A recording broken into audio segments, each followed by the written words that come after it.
फुरफुरी नगर में सुबह की शुरुआत हमेशा की तरह शांत थी। मोटू समोसे खाते हुए खुश था और पतलू अखबार पढ़ रहा था। तभी अचानक जमीन हिलने लगी और दूर से जोरदार धमाके की आवाज आई। लोग डरकर बाहर निकल आए। तभी पता चला कि जॉन द डॉन वापस आ गया है और उसने शहर के बाहर अपनी नई मशीन चालू कर दी है। मोटू डरते हुए बोला कि कहीं उसके समोसे खतरे में न पड़ जाएं। पतलू ने समझाया कि अगर जॉन को नहीं रोका गया तो पूरा शहर बर्बाद हो जाएगा। दोनों ने फैसला किया कि वे जॉन की साजिश का पता लगाएंगे। रास्ते में घसीटा राम और डॉक्टर झटका भी मिले जो डरे हुए थे।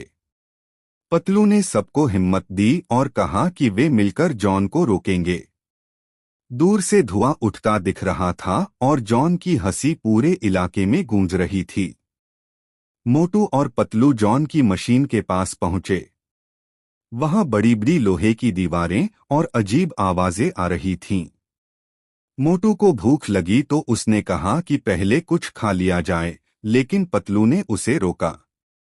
तभी जॉन द डॉन अपने गुंडों के साथ सामने आया और जोर से हंसने लगा। उसने कहा कि उसकी मशीन शहर को कंट्रोल करेगी। मोटू गुस्से में आ गया और सीधा आगे बढ़ा, लेकिन गुंडों ने उसे पकड़ लिया। पतलू ने चालाकी से एक लीवर खींच दिया, जिससे मशीन थोड़ी देर के लिए रुक गई। इसी अफरातफरी में मोटू छूट गया। दोनों भागकर छिप गए और योजना बनाने लगे। पतलू ने समझ लिया कि मशीन की ताकत एक छोटे से पैनल में है। पतलू ने मोटू को समझाया कि इस बार ताकत से नहीं, दिमाग से काम लेना होगा। मोटू ने हामी भरी, लेकिन उसकी नजर अब भी समोसे पर थी।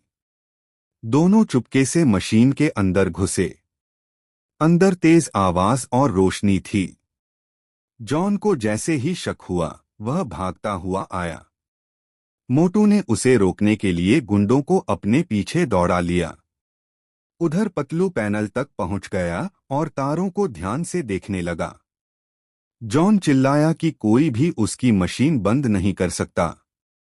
तभी मोटू ने भारी चीज उठाकर जमीन पर पटकी, जिससे सबका ध्यान भटक गया।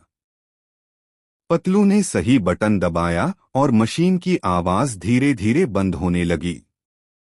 मशीन बंद होते ही पूरे इलाके में शांति छा गई। जॉन द डॉन गुस्से में जमीन पर बैठ गया और पुलिस ने उसे पकड़ लिया। फुरफुरी नगर के लोग खुशी से झूम उठे। मोटू ने राहत की सांस ली और कहा कि अब उसे बहुत जोर की भूख लगी है। पतलू मुस्कराया और बोला कि आज शहर बचाने की खुशी में समोसे उसी की तरफ से। सबने मोटू और पतलू की तारीफ की। सूरज ढल रहा था और फुरफुरी नगर फिर से सुरक्षित था। दोनों दोस्त हंसते हुए घर लौटे, यह जानते हुए कि जब भी मुसीबत आएगी वे फिर साथ खड़े होंगे।